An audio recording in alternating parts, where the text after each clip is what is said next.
Hello બાળકો, દ્રાવણો ચેપ્ટરની અંદર આપણે છેલ્લે એક્સરસાઇઝમાંથી દાખલા ગણતા હતા અને આપણે 2.35 સુધી લાસ્ટ વિડીયોમાં પહોંચ્યા હતા. 2.36 થી આગળ અત્યારે દાખલા શરૂ કરીએ. તો તમારી નોટ પેન અને ટેક્સ્ટ બુક તમારી પાસે રાખો. ક્વેશ્ચન 2.36 અને હા, તમારે દરેક વિડીયોની નીચે તમારા ડાઉટ્સને કમેન્ટમાં લખીને મોકલવાના છે. ડાઉટ્સ ના હોય તો પણ વિડીયો વિશે કંઈક કમેન્ટ, તમે જે કંઈ જોયું હોય, તમારા સજેશન હોય એ કમેન્ટમાં મૂકો. કમેન્ટથી ફીડબેક મળશે, જેનાથી આપણે આપણામાં ઇમ્પ્રુવમેન્ટ લઈ આવી શકશું. સારું, તો ક્વેશ્ચન આવો છે. 100 ગ્રામ પ્રવાહી એ પ્રવાહીનું વજન આપેલું છે 100 ગ્રામ. કૌંસમાં એનું મોલર દળ લખેલું છે, એટલે MA લખેલું છે 140 ગ્રામ પર મોલ. ને 1000 ગ્રામ પ્રવાહી B માં, એટલે WB આપેલું છે 1000 ગ્રામ. એનું મોલર દળ પણ આપેલું છે 180 ગ્રામ પર મોલ. ઓગાળવામાં આવ્યો છે. શુદ્ધ પ્રવાહી B નું બાષ્પ દબાણ, એટલે P0B આપણને આપી દીધું છે 500 ટોર. શુદ્ધ પ્રવાહી એનું બાષ્પ દબાણ ગણો, P0A ગણો, એ આપણને કીધું છે. અને એવું પણ કીધું છે, અને જો દ્રાવણનું કુલ દબાણ એટલે P ટોટલ 475 ટોર હોય તો તેનું દ્રાવણમાં બાષ્પ દબાણ ગણો. તેનું એટલે આ એનું જ, પણ દ્રાવણમાં એટલે શું ગણવાનું, તો કે PA ગણો. એ કેટલું છે. તો લ્યો, આ આપણી પાસે માહિતી છે ને, આટલી માહિતી ના આપણે જોઈએ એટલે આપણને ખબર પડી જાય કે આપણે ફોર્મ્યુલા લગાડવાનું છે. P total is equal to P0A into XA plus P0B into XB. આ આપણે કરવાનું થાય.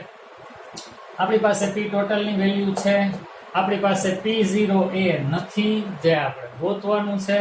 આપણી પાસે XA એટલે A ના મોલ ગોતી લેશું અપોન કુલ મોલ એટલે B ના મોલ નો સરવાળો એની સાથે, એ આપણી પાસે આવી જવાનું છે. P0B એ આપણી પાસે છે અને XB પણ આપણને મળી જ જાય એમ છે.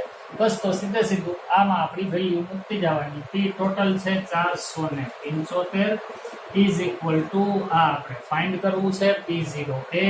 અને હવે અહીંયા હું લખું છું XA એટલે A ના મોલ અપોન ટોટલ મોલ. તો A ના મોલ છે 100 divided by 140 upon total mole. Total mole એટલે A ના મોલ પ્લસ B ના મોલ એટલે 1000 ડિવાઇડેડ બાય 180 પ્લસ P0B તો આપેલું છે 500 multiplied by mole fraction of B એટલે B ના મોલ 1000 ના છેદમાં 180 ના છેદમાં ટોટલ મોલ 100 ના છેદમાં 140 વત્તા 1000 ના છેદમાં 180.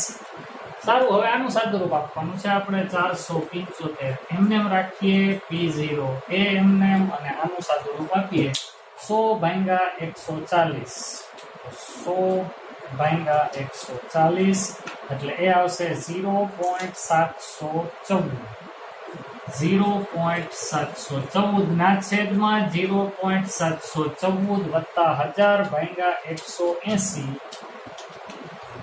એટલે એ આવશે 5.55 પ્લસ 500 આ 5.55 ના છેદમાં 0.714 વત્તા 5.55 તો 475 ઇઝ ઇક્વલ ટુ P0A. આનું સાદુરૂપ આપીએ તો 5.55 વત્તા 0.714 એટલે એ આવશે 6.264. તો 0.714 ને 6.264 થી ભાગવાના, આવે સીધું જ લખું છું. 0.714 ભાગ્યા 0.714 ભાગ્યા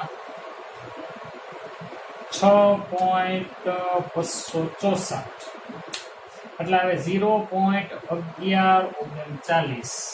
0.1139 વત્તા 500 અને અહીંયા 5.55 ભાગ્યા 6.264 એટલે એ આવશે 0.8860 0.8860.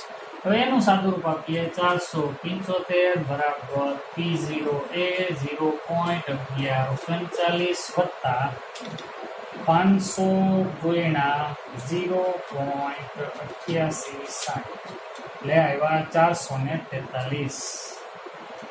આપણે P0 એ જ જોઈએ છે એટલે P0 એ બરાબર 475 માઇનસ 443 ના છેદમાં 0.1139. સારું, તો આ P0 એ એટલે આની બાદબાકીના આનાથી ભાગશું આપણે એટલે જવાબ આપણને મળશે 475 માઇનસ 443 એટલે આવ્યા 32. તો P0 a is equal to 32 divided by 0.1139. તેનો જવાબ આવે છે 280.94. 280.94 આ આવ્યા ટોર. આ આપણું P0 a મળી ગયું. આટલું કામ થયું. હજી આપણે જોઈએ છે PA. તો PA એટલે જ P0 a ઇન્ટુ x છે. તો હવે આપણી પાસે P0 a પણ છે અને x a ની વેલ્યુ પણ છે એટલે હું અહીંયા લખી લઉં છું PA is equal to P0 a into XA એટલે આ વેલ્યુ. તો P0 a તો હવે આપણને મળી ગયા છે 280.94 મલ્ટીપ્લાઈડ બાય આ XA એટલે આટલું એટલે કે 0.1139. બસ તો આ બેનો ગુણાકારી આપણો જવાબ 280.94 મલ્ટીપ્લાઈડ બાય 0.1139. એનો જવાબ આવે 31.99. 31.99 આ આપણને મળ્યા PA આટલા ટોર. તો P0 એ પહેલા ગોઈશું અને પછી એના ઉપરથી આપણે PA ગોઈશું. દાખલો અહીં પૂરો થયો. ન સમજાણું હોય તો ફરીથી એક વખત રિવાઇન્ડ કરી અને પાછું જોઈ લેજો. એકદમ સિમ્પલ છે, ખાલી કેલ્ક્યુલેશનમાં ભૂલ ના પડે એનું આપણે ધ્યાન રાખવાનું છે. ચાલો એના પછીનો ક્વેશ્ચન જોઈએ. જો એના પછી ક્વેશ્ચન છે ને એમાં ગ્રાફ ડ્રો કરવા માટેનું કીધું છે. આપણને આખું ટેબલ આપેલું છે અને એના આધારે આપણે બાષ્પ દબાણ અને મોલ અંશનો ગ્રાફ દોરવાનો છે. અહીં એક વાત કીધી છે કે એસિટોન અને ક્લોરોફોર્મ એ આદર્શ દ્રાવણ બનાવે છે. એટલે ગ્રાફ ડ્રો કરવાનું આપણને એક્ઝામમાં તો ન પૂછાય કારણ કે ગ્રાફ પેપરને હવે આપતો નથી. એ બધી હાઈસ્કૂલ લેવલની વાતો થઈ ગઈ. પણ તમને ગ્રાફમાં આલેખન કરતા બરાબર આવડે છે. જો આ ડેટાનો તમે અત્યારે સમય છે જ તમારી પાસે, જો ગ્રાફ પેપર અવેલેબલ હોય તો આ પ્રકારે ગ્રાફ ડ્રો કરજો. ગણતરી તો સાદી જ છે, રાઉલ્ટના નિયમનો જ ઉપયોગ કરતો જવાનો છે.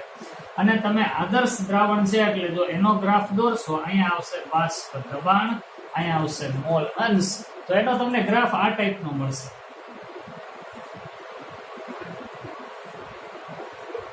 આદર્શ દ્રાવણનો જે ગ્રાફ મળતો હોય એ ટાઈપનો તમને ગ્રાફ મળશે. એસિટોન અને ક્લોરોફોર્મ બંને માટે અને આ P ટોટલ છે તો આ ટાઈપનો ગ્રાફ મળશે. સમય છે જ અત્યારે તમે ધારો તો આ દાખલાની પણ ગ્રાફ પેપર ઉપર પ્રેક્ટિસ કરી શકો. સમય જાજો લાગશે પણ પ્રેક્ટિસ સારી થઈ જશે કારણ કે ઘણી બધી વખત તમારે રાઉલ્ટના નિયમનું સૂત્ર વાપરી અને આંકડાઓ એકત્રિત કરવા પડશે. અહીંયા આપણે અત્યારે તો એને ગણતા નથી. એના પછીનો દાખલો આપણે શરૂ કરી દઈએ. તો આપણે 2.38 ગણીએ. ક્વેશ્ચન હું વાંચતો જાઉં છું, તમે ટેક્સ્ટબુકમાં જોતા જાઓ. બેન્ઝીન અને ટોલ્યુઇનના સંગઠનના સંપૂર્ણ ગાળા દરમિયાન તે આદર્શ દ્રાવણ બનાવે છે. એટલે 300 કેલ્વિન તાપમાને શુદ્ધ બેન્ઝીન અને શુદ્ધ ટોલ્યુઇનના બાષ્પ દબાણ આપેલા છે 2.38. શુદ્ધ બેન્ઝીન P0 બેન્ઝીન અને શુદ્ધ ટોલ્યુઇન P0 ટોલ્યુઇન ના બાષ્પ દબાણ અનુક્રમે 50.71 mmHg અને 32.06. આ બેન્ઝીન ને ટોલ્યુઇનના શુદ્ધ અવસ્થામાં બાષ્પ દબાણ. જો 80 ગ્રામ બેન્ઝીન એટલે W બેન્ઝીન આપેલું છે 80 ગ્રામ, આપણે એના મોલની જરૂર પડવાની જ છે કારણ કે મોલ અંશ ગોતવા પડશે. તો એના ઉપરથી આપણે આનો અણુભાર લઈ જ લઈએ. બેન્ઝીનનો અણુભાર બધાને યાદ જ છે 78 ગ્રામ પ્રતિ મોલ. તો એના ઉપરથી બેન્ઝીનના મોલ 80/78. 80/78 આપણે કરી જ લઈએ એટલે સીધું કામ આવે. 80 ડિવાઇડેડ બાય 78 એટલે અહીં આવે છે 1.0256 1.0256 છે એટલે એને 1.026 કરી નાખીએ 56 છે તો એને બદલે અહીંયા તમે 6 લખી શકો કારણ કે પાંચડા પછીનો આંકડો એ છગડો છે જે 5 થી મોટો છે એટલે હું અહીં લખું છું 1.025 ને બદલે લખું છું 6. સારું, એવી જ રીતના આગળ કીધું છે આપણને કે 80 ગ્રામ બેન્ઝીનને 100 ગ્રામ ટોલ્યુઇનમાં એટલે WT આપેલું છે 100 ગ્રામ તો ટોલ્યુઇનનો અણુ ભરે લઈએ જ લઈએ. ટોલ્યુઇન એટલે આવું થાય બેન્ઝીનની હારે CH3 તો બેન્ઝીન એટલે C6H5 માં એક હાઇડ્રોજન કાઢીને ત્યાં CH3 આવ્યું છે એટલે આ ટોલ્યુઇનનું સૂત્ર બન્યું. હાઇડ્રોજનને આમાં ગણો તો આમ લખાય કે નહીં C6H6 ભેગું CH2 આને તો આપણે 78 કહીએ છીએ. CH2 નો અણુભાર થાય 12 સમાનધર્મી શ્રેણીમાં આમ જ કરતા 78 માં બીજા 12 એડ કરી દો એટલે 8 ને 78 માં બીજા 14 12 તો કાર્બન ના 2 હાઇડ્રોજન ના એટલે 14 એડ કરવાના તો 8 ને 4 12 નો પકડો વધી 1 7 ને 2 9 92 થશે. 92 ગ્રામ પ્રતિ મોલ તો આપણે એના પણ મોલ ગોતી જ લઈએ.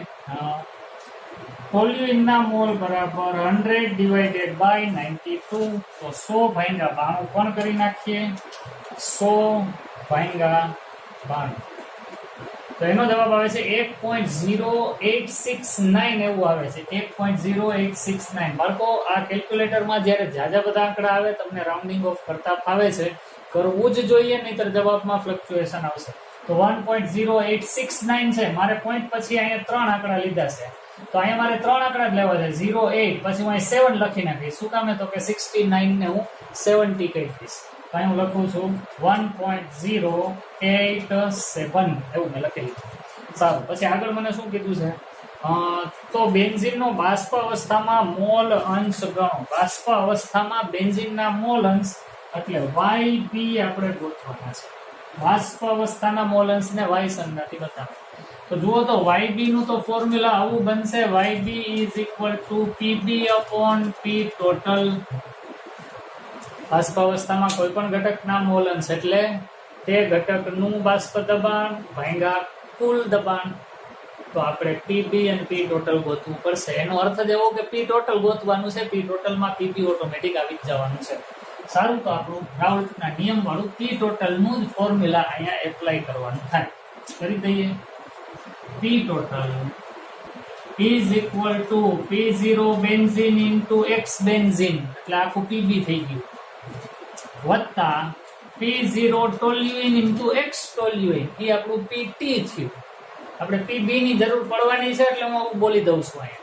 સારું, વેલ્યુ મૂકવા માંડીએ is equal to P0B 50.71 એના ગુણાકારમાં બેન્ઝીનના મોલ અંશ એટલે બેન્ઝીનના મોલ ના છેદમાં કુલ મોલ તો બેન્ઝીનના મોલ છે 1.026 અને કુલ મોલ આપણે કરી લઈએ 1.026 વત્તા 1.087 એટલે આવ્યા 2.113 વત્તા ટોલ્યુઇનનું બાષ્પ દબાણ 32.06 એના ગુણાકારમાં ટોલ્યુઇનના મોલ ના છેદમાં કુલ મોલ ટોલ્યુઇનના મોલ છે 1.087 ના છેદમાં કુલ મોલ તો 2.113 છે જ. ચાલો આ 50.71 એના ગુણાકારમાં આ બેનો ભાગાકાર કરીએ છીએ 1.026 ભાગ્યા 2.113 એનો જવાબ આવે છે અહીં લખી દઉં છું તમારી સામે 0.4855 છે 4855 પછી અહીં 6 પણ છે પોઈન્ટ પછી મારે 3 આંકડા લખવા છે.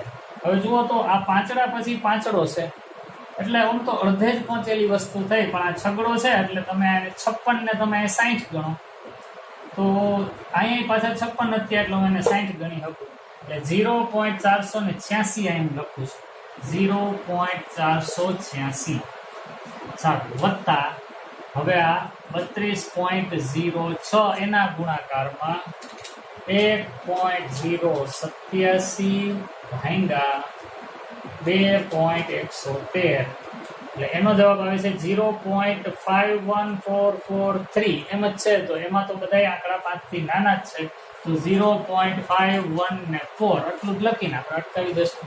ચાલો હવે આ બેનો ગુણાકાર 50.71 એના ગુણાકારમાં 0.486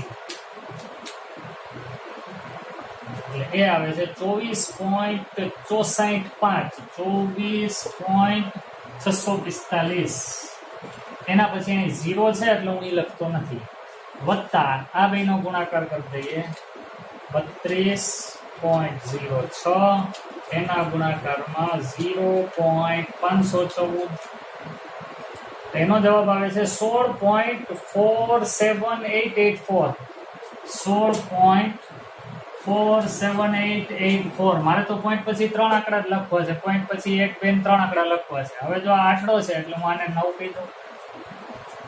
આ રાઉન્ડિંગ ઓફ કરવું જરૂરી છે બાળકો, દરેકે દરેક દાખલામાં કરવાનું જ, જેથી તમારો જવાબ એક્ઝેક્ટ આવે. સારું, તો હવે આ બેનો તો સરવાળો જ કરવાનો રહ્યો, તો 24.645 વત્તા 16.479 એટલે 41.124 આ આપણું આવ્યું પી ટોટલ. યુનિટ થશે mmHg. બસ, તો હવે આપણે જોઈએ છે y of benzene is equal to p of benzene upon p total. p of benzene આપણે ગોઈતું આ p ઓફ બેન્ઝીન છે, બેન્ઝીનના બાષ્પ દબાણ દ્રાવણની અંદર, એટલે 24.645 ના છેદમાં p ટોટલ એટલે 41.124 થઈ ગઈનો ભાગાકાર 24.645 ભાંગ્યા 41.124 એટલે આવશે 0.5992 0.599 એટલે ઓલમોસ્ટ આને તમે 0.599 ને તમે 6 કહી શકો જો એને રાઉન્ડિંગ ઓફ કરવાનું થાય તો. અને એના ઉપરથી જો તમને એમ કહે કે હવે બાષ્પ અવસ્થામાં ટોલ્યુઇનના મોલ અંશ ગોતો, તો 1 - 0.6 એટલે ઓલા આવશે 0.4. આ રીતના આપણો દાખલો થઈ ગયો. ચાલો એના પછીનો દાખલો ગણીએ 2.39. ઘણું મોટું સ્ટેટમેન્ટ છે એમાં પણ નો પ્રોબ્લેમ, આપણને વધુ માહિતી છે એવું સમજવાનું. તમારી કંઈક સૂત્રમાં જોતા જાઓ. ઘણા વાયુઓનું મિશ્રણ છે. 298 કેલ્વિન તાપમાને મુખ્ય ઘટકો ઓક્સિજન અને નાઇટ્રોજનનું લગભગ કદથી પ્રમાણ અનુક્રમે 20% અને 79% છે. એટલે O2 નું પ્રમાણ આપેલું છે 20% અને N2 નું પ્રમાણ આપેલું છે 79%. કદથી પ્રમાણ બેને આપી દીધા છે. 10 વાતાવરણ દબાણે પાણી હવા સાથે સંતુલનમાં છે. 10 વાતાવરણ દબાણ છે, પાણીની સપાટી ને એની ઉપર હવા પણ રહેલી છે કે જેમાં આ બે વાયુઓ છે. તો અહીંયા P ટોટલ પાણીની ઉપરનું કુલ દબાણ જેમાં ઓક્સિજન છે, નાઇટ્રોજન છે ને 1% જેટલા બીજા વાયુઓ હશે, એ બધાયનું કુલ દબાણ આપેલું છે 10 વાતાવરણ 10 એટમોસ્ફિયર. હેનરી નિયમ અચળાંક ઓક્સિજન અને નાઇટ્રોજન માટે 298 કેલ્વિન તાપમાને અનુક્રમે આપેલા છે. હેનરી નિયમ અચળાંક KH ઓક્સિજન માટે આપેલો છે ને KH નાઇટ્રોજન માટે આપેલો છે. ઓક્સિજન માટેનાનું મૂલ્ય છે 3.30 × 10⁷. હવે એનો એકમ જુઓ mm માં છે. તમને કુલ દબાણ વાતાવરણમાં આપ્યું છે પણ હેનરી અચળાંક mm માં આપ્યો છે. એટલે ધ્યાન રાખવું જ્યારે આ બેને ભેગા કરવાના થાય ત્યારે એકમોને એક સરખા કરવા પડશે. ચાલો બીજો નાઇટ્રોજનનો હેનરી અચળાંક આપ્યો છે 6.51 × 10⁷ mm. અને આપણને પૂછ્યું છે તો પાણીમાં આ વાયુઓનું સંઘટન પ્રમાણ જણાવો. એટલે પાણીમાં આ બે વાયુઓની દ્રવ્યતા x મોલ અંશ ગોતવાના, ઓક્સિજનના પણ અને નાઇટ્રોજનના પણ. તમે આખી પરિસ્થિતિને સમજો. આપણને એમ કહે છે કે પાત્રમાં પાણી ભરેલું છે, પાત્ર બંધ છે, પાણીની ઉપર હવા છે, હવામાં નાઇટ્રોજન હોય, ઓક્સિજન હોય અને અન્ય વાયુઓ પણ હોય. ટોટલ કદના 20% ઓક્સિજન છે, ટોટલ કદના 79% નાઇટ્રોજન છે. આ બધાય વાયુઓનું કુલ દબાણ પી ટોટલ, અહીંયા પી ટોટલ આપેલું છે 10 વાતાવરણ. હવે આના ઉપરથી એવું કહી શકાય કે અમુક નાઇટ્રોજન આમાં ઓગળશે, અમુક ઓક્સિજન આમાં ઓગળશે. તો અહીંયા પાણીની અંદર ઓગળેલો ઓક્સિજનના મોલન્સ અને પાણીની અંદર ઓગળેલા નાઇટ્રોજનના મોલન્સ કેટલા એ આપણને ગોતવાનું કીધું છે. તો સ્વાભાવિક રીતે વાયુની પ્રવાહીમાં દ્રાવ્યતાની વાત છે, એટલે હેનરીના નિયમનો ઉપયોગ કરવાનો. મારે XO2 ગોતવા હોય તો હેનરીના નિયમ પ્રમાણે ઓક્સિજનની આ પાણીમાં દ્રાવ્યતા એ ઓક્સિજનના આંશિક દબાણના સમચલનમાં હશે. એટલે સૂત્ર આવું બનશે ને, PO2 = KH × XO2. XO2 કોના ઉપર આધાર રાખશે તો કે PO2 ઉપર. મારે XO2 જ ફાઇન્ડ કરવા છે. જો મારી પાસે K તો છે જ, મારી પાસે ખાલી અહીંયા ઓક્સિજનનું આંશિક દબાણ કેટલું હોય એનો ખ્યાલ આવી જાય એટલે મારો દાખલો થઈ જાય. એવી જ રીતના નાઇટ્રોજનના મોલન્સ શોધવા હોય તો મારે અહીંયા નાઇટ્રોજનનું આંશિક દબાણ ગોતવું પડશે. એટલે મોલન્સ ગોતવાના છે મારે અલ્ટિમેટલી પ્રવાહીમાં, પણ ઉપર વાયુમાં એ બંનેના આંશિક દબાણ મારે પહેલા ગોતવા પડશે.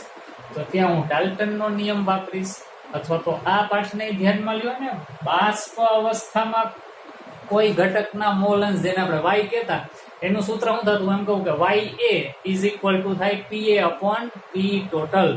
તો મારે PA જોતા હોય તો શું થાય તો કે YA × P ટોટલ. તો આનો અર્થ એવો થયો કે મારે અહીંથી PN2 ગોતવાના અને PO2 ગોતવાના, અને એ ગોતવા માટે હું ડાલ્ટનના આંશિક દબાણના નિયમનું સૂત્ર વાપરીશ. અહીંથી લખવાનું શરૂ, અહીંથી કરીએ. હાલો, ડાલ્ટનનો આંશિક દબાણનો નિયમ. લાઈટ ગઈ બાળકો, હવે થોડી રાહ જોવી પડશે. તો લાઈટ આવી ગઈ છે પાછી. આપણે જ્યાં પહોંચ્યા હતા ત્યાંથી આગળ વાત વધારીએ. ડાલ્ટનના આંશિક દબાણનો નિયમ આપણે અહીંયા લાગુ પાડીએ તો ડાલ્ટનના આંશિક દબાણના નિયમ મુજબ ઓક્સિજનનું આંશિક દબાણ PO2 = ઓક્સિજનના મોલ અંશ ક્યાં તો કે વાયુમાં, એના માટે આપણે વાય સંજ્ઞા આપીએ. YO2 એના ગુણાકારમાં P ટોટલ. હવે આપણે સૂત્ર લગાડવાનું બસ. તો હવે આપણી પાસે YO2 આના ઉપરથી ગોતવાના. હવે જો અહીંયા આખા વાયુ મિશ્રણમાં 20% ઓક્સિજન છે, એટલે ઓક્સિજનના ટકા આપ્યા 20. તો ઓક્સિજનનો અંશ કેટલો સમજવાનો તો કે ભાઈ 100% ટોટલ, એમાંથી 20% ઓક્સિજન છે તો અંશ તો 1 માંથી ગણવાનો હોય. તો 20/100 કરો એટલે 0.2 એ ઓક્સિજનનો અંશ થયો. ક્યાં? વાયુ મિશ્રણની અંદર. અને P ટોટલ તો છે જ આપણી પાસે 10. બસ ભાઈ વેલ્યુ મૂકી દેવાની. ઓક્સિજનનો મોલ અંશ 20/100 એના ગુણાકારમાં P ટોટલ એટલે 10. તો આ 2 0 અહીંથી કેન્સલ થઈ ગયા. તો PO2 આવે છે 2 એટમોસ્ફિયર અથવા તો 2 વાતાવરણ. પણ આપણે અહીંયા વાતાવરણ વાળું નહીં લઈ શકીએ. હું કામ તો કે KH ની વેલ્યુ તો mm માં છે, તો આને પણ આપણે mm માં કન્વર્ટ કરવાના. તો વાતાવરણને mm માં કન્વર્ટ કરવા હોય તો 760 થી મલ્ટીપ્લાય કરવા પડે. એટલે મારે આમ લખવું પડશે 2 × 760 mm. આ આપણું PO2 આવ્યું. એવી જ રીતના મારે PN2 પણ ગોતવાનું. ડાલ્ટનના જ આંશિક દબાણના નિયમ મુજબ PN2 = YN2 × P ટોટલ. હાલો, YN2 એટલે નાઇટ્રોજનના હવામાં મોલ અંશ.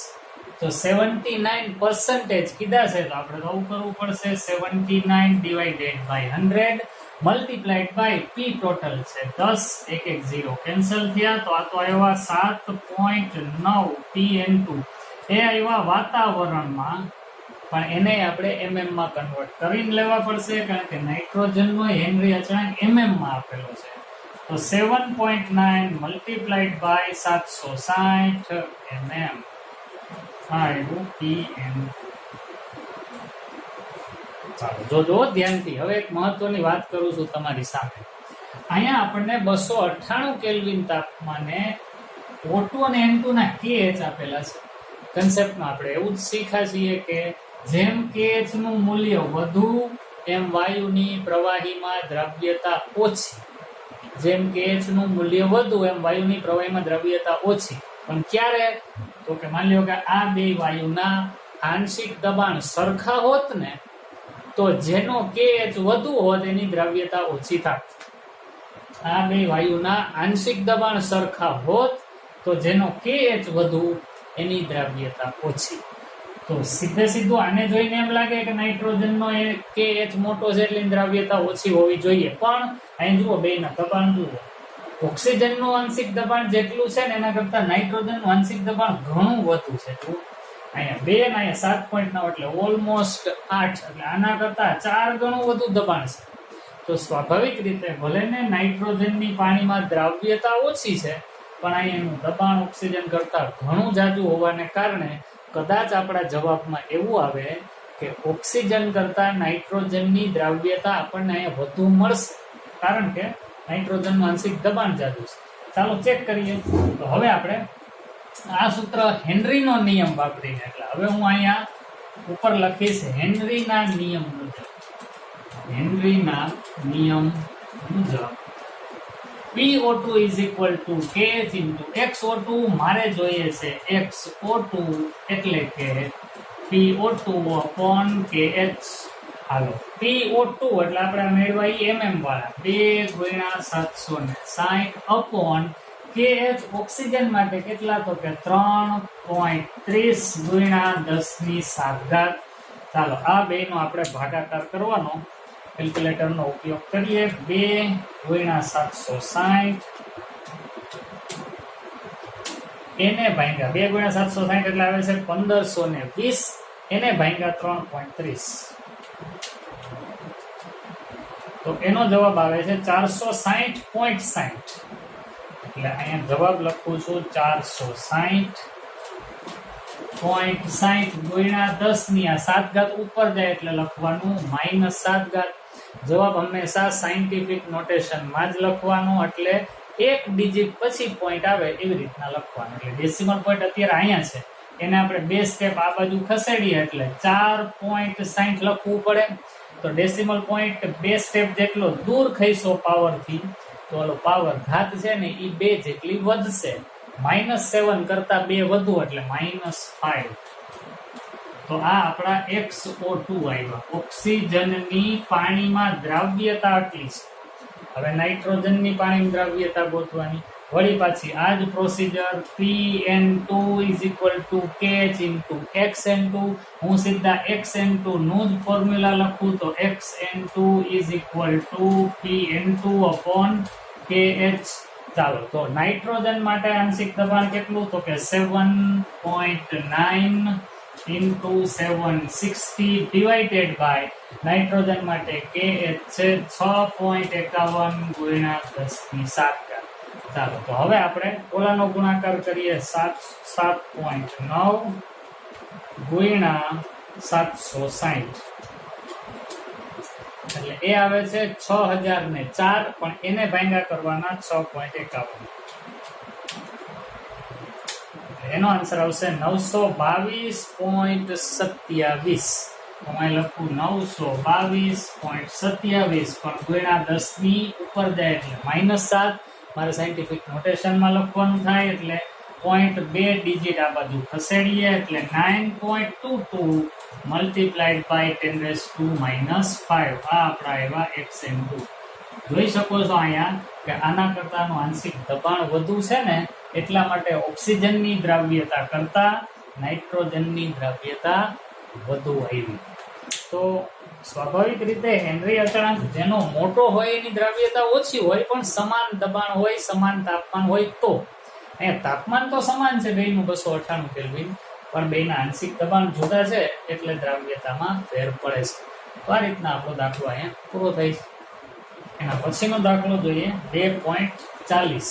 દાખલા નંબર 2.40. તો તમે ટેક્સ્ટ બુકમાંથી વાંચતા જાઓ.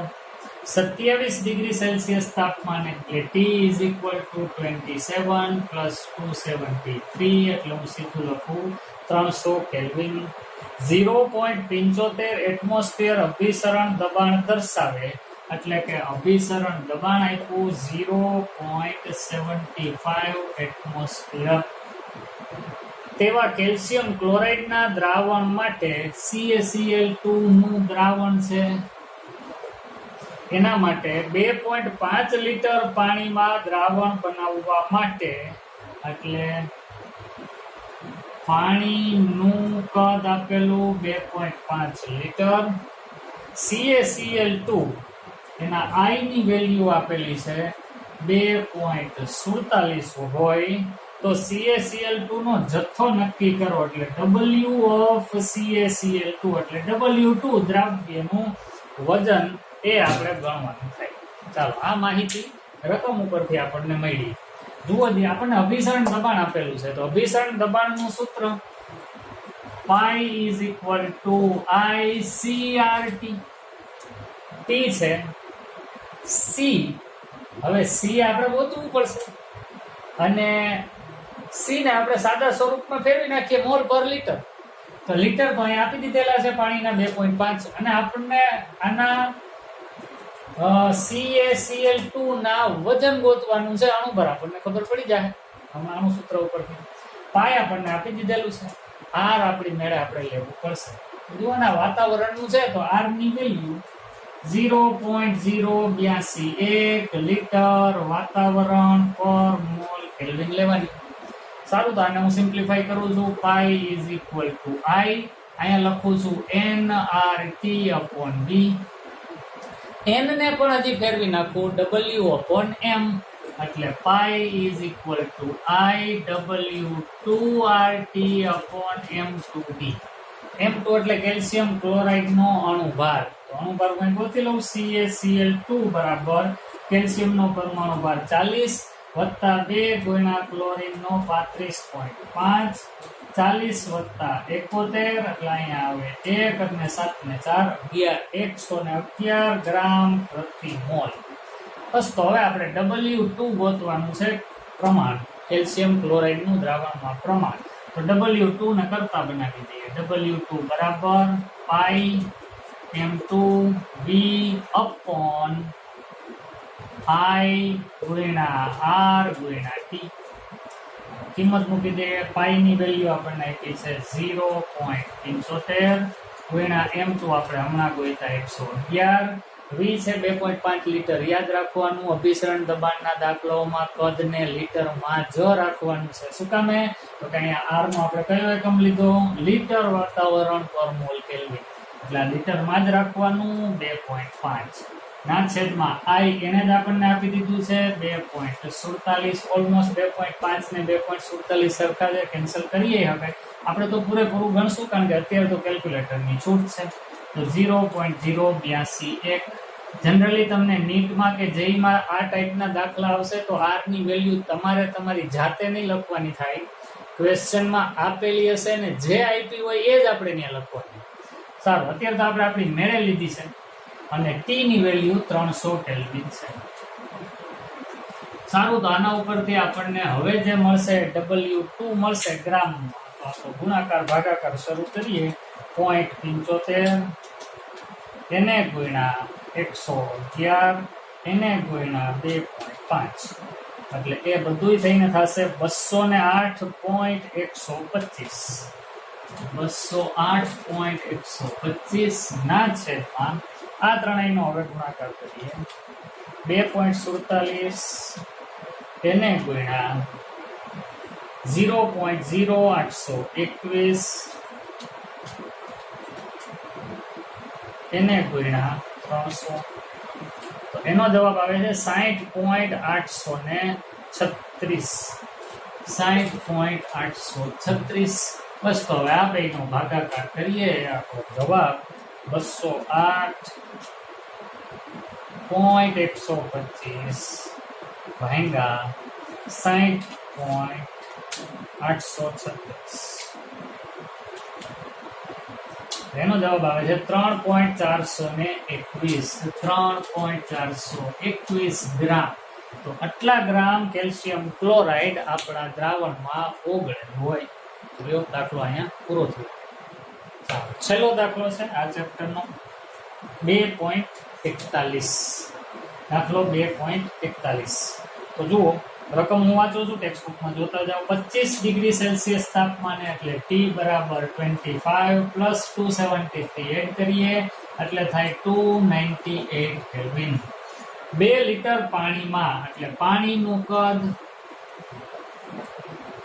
2 લીટર છે 25 મિલીગ્રામ K2SO4 ઓગાળીને એટલે દ્રાવ્યનું વજન 25 મિલીગ્રામ આપેલું છે એને ગ્રામમાં કન્વર્ટ કરીને જ લેવાનું એટલે 25 ગુણ્યા 10⁻³ ગ્રામ કયો પદાર્થ તો કે K2SO4 છે K2SO4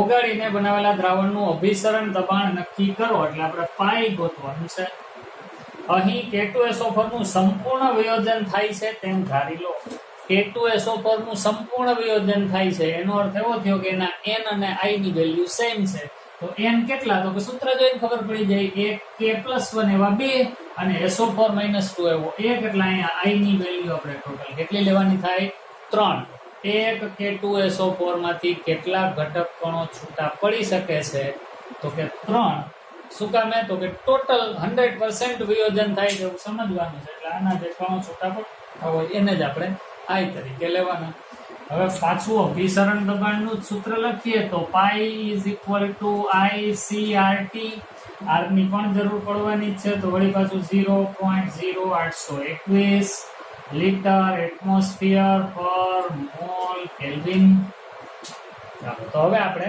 પાછી અહીં કિંમતો બધી મૂકવાની અભિસરણ દબાણ જ ગણવાનું કીધું છે તો વેલ્યુ બધી અહીં મૂકતા જઈએ I ની વેલ્યુ આપણે લેશું 3 અથવા તો આને પહેલા સાદું રૂપ આપી દઈએ ને આપણે મોલના છેદમાં લીટર એવું કરીને એટલે IW2RT/m2 V ચાલો I ની વેલ્યુ આપણે લેશું 3 મલ્ટીપ્લાઈડ બાય W2 આપણને કીધું છે 25 ગુણ્યા 10⁻³ ગુણ્યા R કીધું છે 0.0821 એના ગુણાકારમાં T લેવાનું 298 ના છેદમાં M2 એટલે આપણા K2SO4 નો અણુભાર તો હું અહીં અણુભાર ગોતું છું K2SO4 બરાબર 2 ગુણ્યા પોટેશિયમનો પરમાણુ ભાર 39 છે વત્તા સલ્ફરનો 32 વત્તા 4 ગુણ્યા ઓક્સિજનનો 16 તો 39 × 78 વત્તા 32 વત્તા 16 × 4 = 64 4 ને 2 6 6 ને 8 14 14 નો ચોગડો વધી 1 6 ને 7 7 ને 10 10 ને 7 17 એટલે આવ્યું 174 અહીં લખવાનું 174 ગુણાકારમાં V લીટરમાં જ લેવાનું 2 લીટર શું કામે ની પહેલા દાખલામાં બોલ્યો શું કામે યસ R ની વેલ્યુ લીટર એટમોસ્ફિયર પર મોલ કેલ્વિનમાં છે એટલે અહીંયા દ્રાવણનું કદ ખરેખર લીટરમાં જ લેવાનું તમને એમ થશે કે તો પાણીનું કદ આપેલું છે તમે શું કામે દ્રાવણનું કદ એવું બોલો છો દ્રાવકનું કદ બોલવું જોઈએ ભાઈ દ્રાવણ બહુ જ મંદ છે જુઓ તો દ્રાવણનું કદ 2 લીટર એટલે દ્રાવકનું કદ 2 લીટર એમાં દ્રાવ્ય કેટલો છે 25 મિલીગ્રામ મિલીગ્રામ 25 એટલે 10⁻³ જેટલા ગ્રામ બહુ જ ઓછું એટલે એના કદને આપણે ગણતા જ નથી એટલે દ્રાવકનું કદ એ જ દ્રાવણનું કદ છે એવું આપણે સમજી લઈએ છીએ ચાલો હવે આનું સાદું રૂપ આપણે આપીએ એટલે આપણો જવાબ દાખલો પૂરો તો 3 ગુણ્યા 25 એટલે 75 હું સીધો આમ જ લખું છું 75 ગુણ્યા 0.0821 એને ગુણ્યા 298 એટલે એનો જવાબ આવે છે 1834.935 હું અહીં લખું છું 1834.935 આ ન ભૂલાય 10⁻³ છે એના છેદમાં 174 ગુણ્યા 2 એનો જવાબ છે 348 ચાલો આ બેનો ભાગાકાર કરવાનો હવે 1834.935 divided by 348 એનો જવાબ આવે 5.272. 5.272 ગુણ્યા 10⁻³ આ પાઈ આવ્યું અભિસરણ દબાણ. અને એનો એકમ શું લેશું તો કે અહીંયા જે એકમ લીધો છે આર માં ઈ જ એટમોસ્ફિયર. તો 5.272 ગુણ્યા 10⁻³ એટમોસ્ફિયર એ આપણા દાખલાનો જવાબ છે. દ્રાવણનું અભિસરણ દબાણ છે. તો બાળકો અહીંયા આપણો સોલ્યુશન ચેપ્ટરની એક્સરસાઇઝ પણ પૂરી થાય છે. આપણે એક વિડીયોમાં 5 કે 6 દાખલા આવે એવી જ રીતના લીધા છે કે જેથી વિડીયો નાનો બને અને તમે એમાં ગમે ત્યારે ધારો ત્યારે કોઈ પણ દાખલાને સ્ક્રોલ કરી અને ગોતી શકો. તો આના સિવાય પણ નીટ અને જેઈ માટે પણ આપણે પ્રેક્ટિસ ચાલુ રાખવાની. તમારી પાસે જે એમસીક્યુની બુક છે એમાંથી મેક્સિમમ એમસીક્યુ કરો. આપણે પણ નીટના અલગથી વિડીયો આ ચેપ્ટર માટે સોલ્યુશન માટે બનાવી અને એમાં તમારી પાસે વધારાના કેટલાક કન્સેપ્ટ અને એમસીક્યુ પણ તમને આપશું. તો તમારી તૈયારી ચાલુ રાખો. Best of luck.